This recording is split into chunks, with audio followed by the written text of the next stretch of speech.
Okay, hello students, है ना। तो हम अपना मोल कंसेप्ट का लेक्चर नंबर 6 कंटिन्यू करते हैं। ठीक है, अभी तक हमने देखा कि जब मास गिवन हो तो उससे मोल्स कैसे निकालते हैं, क्योंकि केमिस्ट्री में क्या यूज होता है बेटा, मोल्स ही यूज होता है। ठीक है, अब उसका उल्टा भी तो हो सकता है, जैसे कि अभी तक तुमने क्वेश्चन किए होंगे, स्पीड गिवन हो, है ना, स्पीड गिवन हो, डिस्टेंस और टाइम गिवन हो तो डिस्टेंस फाइंड करना है, या टाइम और डिस्टेंस पता है तो स्पीड फाइंड करनी है। तो वैसे ही उसी फॉर्मूले में डिफरेंट फॉर्म्स से वो पूछ सकता है क्वेश्चन। अब हमने अभी तक यही यूज किया था, मोल्स फाइंड किए थे। मोल्स कब, जब वेट, मास, दर गिवन हो अपॉन मॉलिक्यूलर वेट या एटॉमिक वेट या आयोनिक वेट। अब हम कुछ ऐसा क्वेश्चन करने वाले हैं जिसमें हमें मास फाइंड करना है। कब, जब हमें मोल्स गिवन है। क्वेश्चन में क्या गिवन है बेटा, मोल्स गिवन होंगे। यहां पे हमें क्या गिवन था, वेट गिवन था। पहले मॉलिक्यूलर वेट पता होना ही चाहिए, ठीक है, वो हमें याद हो जाएगा क्वेश्चन करते करते। और सेकेंड चैप्टर जो है उसमें वैसे काफी डिटेल में है मॉलिक्यूलर वेट के ऊपर, वो हम वही करेंगे। ठीक है, अभी तुम्हें जो मैं बता रहा हूं उसको याद करते जाओ बस। ठीक है, तो अब वेट फाइंड करना है। वेट मतलब मास या वेट एक ही बात है। ठीक है, तो मास फाइंड करना है कब, जब मोल्स गिवन होंगे। क्वेश्चन में क्या गिवन होंगे, मोल्स। ठीक है, उससे पहले वाले हमने जो कैटेगरी की थी उसमें क्या गिवन था, वेट गिवन था, तो मोल्स फाइंड करने थे। अब मोल्स गिवन है तो वेट बताओ। सिंपल है क्वेश्चन। पहला हम क्वेश्चन हम देखते हैं बेटा। ठीक है, पहला क्वेश्चन में क्या है, 4 मोल ऑफ अमोनिया। ठीक है, 4 मोल ऑफ अमोनिया। अमोनिया देखो, ये NH3 जो है ये अमोनिया होता है।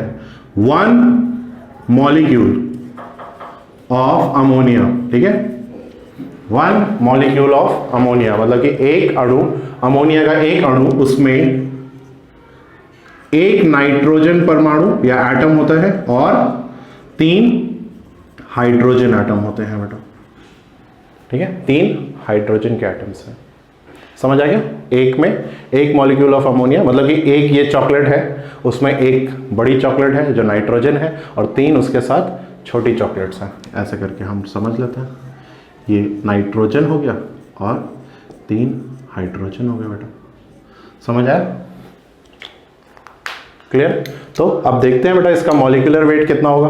तो इसका मॉलिक्यूलर वेट होगा, नाइट्रोजन का होता है, हमने पहले भी देखा है, नाइट्रोजन का होता है 14 ग्राम। हाइड्रोजन का 1 ग्राम होता है, पर कितने हैं, 3। ठीक है, टोटल कितना आया मॉलिक्यूलर वेट, अमोनिया का मॉलिक्यूलर वेट आया 17 ग्राम। ये बेटा हम याद करते चलेंगे तो बहुत आसानी होगी हमें आने वाले क्वेश्चंस में या टॉपिक्स में। नाइट्रोजन का ये परमाणुीय दर है, एटॉमिक वेट है, ये हाइड्रोजन का 1 ग्राम है, टोटल अमोनिया का 17 ग्राम। तो ज़्यादातर यही यूज होता है, अमोनिया, कार्बन डाइऑक्साइड जो बहुत कॉमन गैस है पूरी केमिस्ट्री में 11th-12th में, है ना, कार्बन डाइऑक्साइड, हीलियम, हाइड्रोजन। ठीक है, यही सब हमें बहुत मिलेगा। ठीक है, तो मॉलिक्यूलर वेट हमें चाहिए ही चाहिए। क्वेश्चन में गिवन क्या है बेटा, ये देखो 4 मोल गिवन है। ठीक है, तो गिवन क्या है हमारे पास, 4 मोल अमोनिया के। ठीक है, वेट फाइंड करना है तो वेट क्या हो जाएगा, या मास। ठीक है, मास ग्राम में कितना हो जाएगा भाई, फॉर्मूला क्या है, मोल्स इनटू मॉलिक्यूलर वेट, क्योंकि मॉलिक्यूल है तो मॉलिक्यूलर वेट। ठीक है, मोल्स कितने गिवन है भाई, 4। मॉलिक्यूलर वेट हमने कितना फाइंड किया, 17 ग्राम। ठीक है, तो मास कितना आया बेटा, 17 4 68 gram of ammonia. 68 gram of ammonia. 4 mole ammonia का मतलब कितने ग्राम होगा, 68। सपोज इसका एक एग्जांपल देते हैं, सपोज 1 चम्मच हम शुगर लेते हैं, 1 चम्मच शुगर में 4 ग्राम आता है, सॉरी 1 ग्राम ही आता है मान लेते हैं। मैंने 4 स्पून डाले तो कितने ग्राम आए बेटा, 4 ग्राम्स। बस सिंपल एग्जांपल है कि अगर मैं 1 स्पून शुगर लेते हैं तो एक उसमें 1 ग्राम वेट होता है। अब मैंने 4 ग्राम, अब वो बोल रहा है कि तुम 4 चम्मच डालो या 4 ग्राम डालो, तो इसका मतलब क्या है कि 68 ग्राम बोलूं या 4 मोल बोले, एक ही बात है। किसके, अमोनिया के लिए। ये सिर्फ किसके लिए एक ही बात होगी, अमोनिया के लिए। मैंने बोला जाओ 68 ग्राम अमोनिया लेके आओ। ठीक है, अब कल फिर से मुझे जरूरत पड़ी, आज मेरे मुंह से निकल गया बेटा 4 मोल अमोनिया लेके आओ, तो क्या अलग अलग क्वांटिटीज है, नहीं, बस यूनिट अलग है। ग्राम में बता रहे हैं या केमिस्ट्री के हिसाब से मोल में बता रहे हैं, बात तो वही है।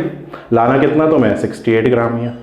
समझा? जैसे मैंने बोला 4 चम्मच शुगर लेके आओ, या एक दिन मैंने बोल दिया 4 ग्राम लेके आओ, तो बात तो वही है ना बेटा, 4 स्पून ही तो लेके आना है ये। ठीक है, पॉज करो, नोट करो, समझ लो इसको। समझ आया भाई? तो हमें मास निकालना है कब? जब मोल गिवन है।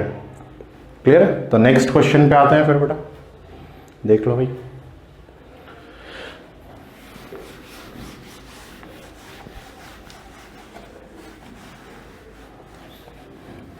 ठीक है, नेक्स्ट क्वेश्चन है बेटा 0.25 mole of helium. 0.25 mole of helium, 0.25 mole of helium. Helium अब सिर्फ एक ही एटम है, देखो एक ही एटम है, तो हीलियम क्या है? एक एटम है बेटा, ये एटम, एटम या परमाणु। ठीक है, इसका एटॉमिक वेट 4 ग्राम। 4 ग्राम एटम है तो एटॉमिक वेट, मॉलिक्यूल था, अमोनिया क्या था? मॉलिक्यूल था, तो उसका मॉलिक्यूलर वेट होगा। तो इसका एटॉमिक वेट कितना है बेटा? 4 ग्राम। गिवन क्या है हमें? देखो गिवन मोल्स गिवन है बेटा, मोल्स कितने गिवन है? 0.25। फाइंड क्या करना है? देखो अगर ऐसे क्वेश्चन करने की आदत डाल लोगे फिजिकल केमिस्ट्री में, तो तुम्हें कुछ भी टफ नहीं लगेगा बेटा। जैसे जैसे प्रैक्टिस करते जाएंगे अपने आप, कहीं कुछ क्लू भी नहीं लग रहा है ना, तो पहले लिखो क्वेश्चन में क्या क्या गिवन है, क्योंकि अभी तो बड़े क्वेश्चन करेंगे। मैंने बोला था ना, अभी हम अल्फाबेट सीख रहे हैं केमिस्ट्री के, फिर हम वर्ड सीखेंगे और फिर सेंटेंस बनाना सीखेंगे उसी तरह। अभी गिवन, अभी क्या होगा? न्यूमेरिकल्स मिलेंगे जिसमें बहुत सारी चीजें होंगी और कुछ फाइंड करना होगा, तो पहले गिवन लिख लो, जो फाइंड करना है उसका फॉर्मूला लिख लो। देखो भाई कैसे सिंपल हो जाता है, चाहे किसी भी भाषा में क्वेश्चन दिया हो। ठीक है, तो मास क्या हो जाएगा बेटा? Mass is equal to mole into molecular weight या एटॉमिक वेट, जो भी गिवन हो वो हम ले लेंगे। ठीक है, तो मास कितना है? मास हमें फाइंड करना है। मोल्स कितने गिवन है बेटा? मोल्स गिवन है कितने? 0.25 इंटू एटम है तो एटॉमिक वेट कितना है हीलियम का? 4 ग्राम्स, 4 ग्राम। कितना आया बेटा? Simple 1 gram of helium. 1 gram of helium 0.25 moles है। ठीक है, सपोज इसका भी एग्जांपल देते हैं चीनी और चम्मच से, या स्पून एंड शुगर। ठीक है, कैसे? अब सपोज मेरे पास बड़ा स्पून है बेटा, ठीक है, we have a bigger spoon, बड़ा स्पून है, उसमें एक पूरा स्पून फुल करने में 4 ग्राम चीनी आती है बेटा, 4 ग्राम। 0.25 का मतलब क्या है? 0.25 को मतलब क्या बोल सकते हैं? 1/4, 1/4, है ना, 1/4, 1/4। तो समझ आया? अगर मैंने बोला एक पूरा स्पून लेके आओ, 1 मोल हीलियम लेके आएंगे तो कितने ग्राम मिलेगा? 4 ग्राम मिलेगा। एक पूरा चम्मच लाएंगे तो 4 ग्राम, क्योंकि इस बार हमने बड़ा चम्मच लिया है, तो पूरे 4 ग्राम शुगर आएगी। 1/4 या 0.25 लेते हैं तो कितना आएगा बेटा? 1/4 तो आएगा। 4 ग्राम का 1/4 कितना होगा? 1 ग्राम। इसी को क्वेश्चन को रिवर्स कर लो, मोल्स निकाल लो दोबारा, इसको भी हम क्वेश्चन बना लेते हैं। चलो इस बार वो पूछ रहा है find number of moles in 1 gram of helium. तो गिवन क्या है हमारे पास? गिवन क्या है बेटा? Wait given. फाइंड क्या करना है? मोल्स। फॉर्मूला लिखो, वेट अपॉन एटॉमिक वेट या मॉलिक्यूलर वेट। तो वेट कितना है? ठीक है, वेट कितना है बेटा? इसको मैं यहां सॉल्व कर रहा हूं, थोड़ा सेंटर में क्लियर दिखे। वेट कितना है बेटा? गिवन कितना है? 1 ग्राम। एटॉमिक वेट कितना है? 4 ग्राम। ठीक है, और ये मोल्स, तो 1/4 कितना आया? 0.25 मोल्स ही तो आया ऑफ हीलियम। समझ आया? एक ही बात तो है, वही तो मैंने बोला कि 1/4 चम्मच शुगर लेके आओ, है ना, ये बड़ा वाला स्पून लेके आओ और 1/4 लेके आओ, या 1 ग्राम लेके आओ, एक ही बात है बेटा। क्लियर है? 1 ग्राम मंगाओ या 0.25 लेके आओ, एक बात है। देखो समझ आया? पॉज कर लो, नोट कर लो। अभी तो सिर्फ ये वाला नोट करो जो ब्लू मार्कर से किया है, ये तो पहले हम कर चुके हैं कि वेट गिवन है उससे मोल्स कैसे फाइंड करते हैं। ठीक है,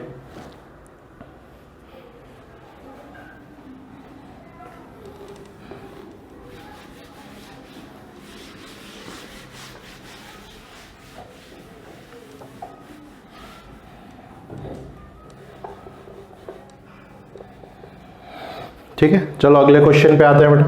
ठीक है, इस बार थोड़ा सा चेंज है। ठीक है, कैसे चेंज है? कुछ भी चेंज नहीं है बेटा, मिली। मैंने बोला जब मिली आए मतलब 10⁻³ है ना। जैसे 1 ग्राम किसके बराबर होता है? 1000 मिलीग्राम के बराबर होता है। 1000 मिलीग्राम मतलब 10⁻³ मिलीग्राम 1 ग्राम। और 1 मिलीग्राम किसके बराबर होगा बेटा? 10⁻³ मिलीग्राम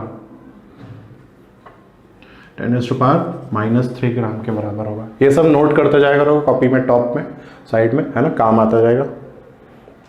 ठीक है, कैसे आया?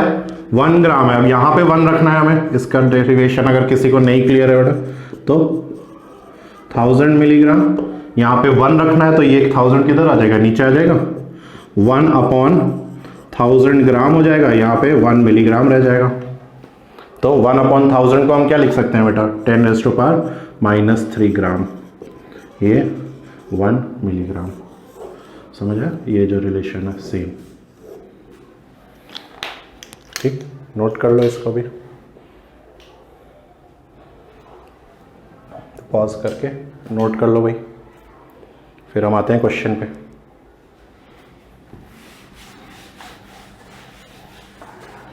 ठीक है, तो इसी तरह कोई भी क्वांटिटी 1 मोल, ठीक है बेटा, 1 मोल में कितने मिली मोल्स होंगे? 10⁻³ मिली मोल्स।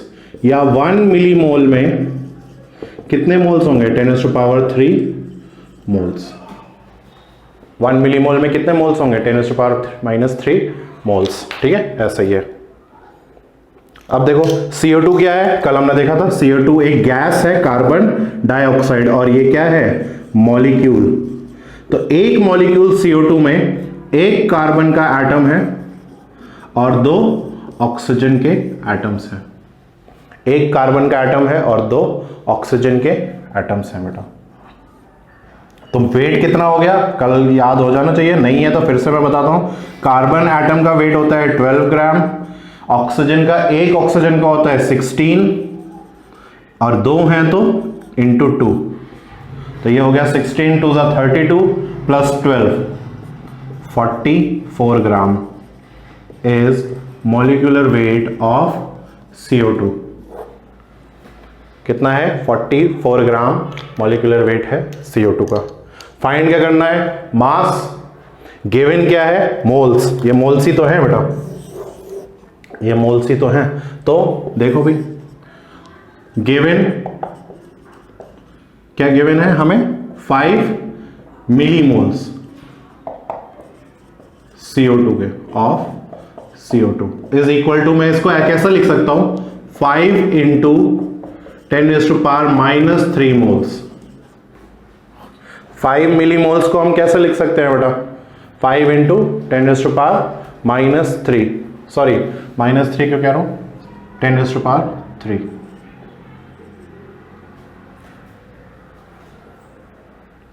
ठीक है। फिर इसको सॉल्व करते हैं, फॉर्मूला पुट करो, मास फाइंड करना है तो weight is equal to moles, millimoles कितने हैं गिवन है हमें, ठीक है। तो ये हो जाएंगे, यहाँ माइनस ही आएगा बेटा, सॉरी मिली मोल्स है ना, ये देखो 1 मिली मोल इज 10⁻³ मोल्स, ये आएगा, हाँ सॉरी, ठीक है। तो देखो वेट कितना है, मोल्स कितना है, फॉर्मूला क्या होता है, मोल्स इनटू मॉलिक्यूलर वेट या एटॉमिक वेट। मोल्स कितने हैं 5 इंटू 10⁻³ मॉलिक्यूलर वेट कितना है 44, ठीक है। कमेंट्स में सब लोग लिखेंगे कितना आएगा भाई 220 इंटू 10⁻³ यूनिट क्या होगी, यहाँ पे ग्राम है तो ग्राम कितना 220 इंटू 10⁻³ ग्राम। क्लियर है, पॉज करके नोट कर लो भाई सब चीज़ें, ये कन्वर्जन ग्राम का मिलीग्राम में, फिर ये मॉलिक्यूलर वेट हमें कैसे है, कार्बन का होता है 12 ग्राम, एक ऑक्सीजन का होता है 16, यहाँ पे 2 है।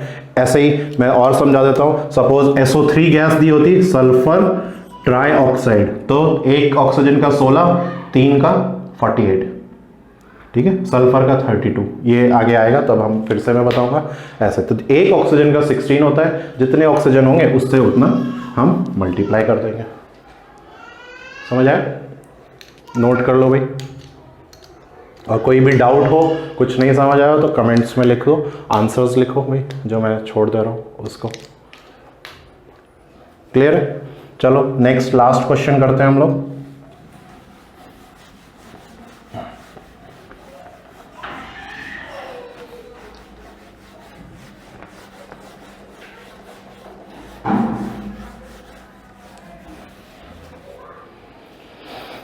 लास्ट क्वेश्चन में फिर से थोड़ा सा चेंज है। 20 मोल ऑफ O3 कौन सी गैस है? O2 ऑक्सीजन गैस होती है, O3 होती है ओजोन। ठीक है, O3 कौन सी गैस है? ओजोन। एक ओजोन में कितना भाई? 1 ओजोन मॉलिक्यूल 3 ऑक्सीजन एटम्स। ठीक है, तो इसका मॉलिक्यूलर वेट कितना हो जाएगा? मॉलिक्यूलर वेट ओजोन का 16 इंटू 3 48 ग्राम।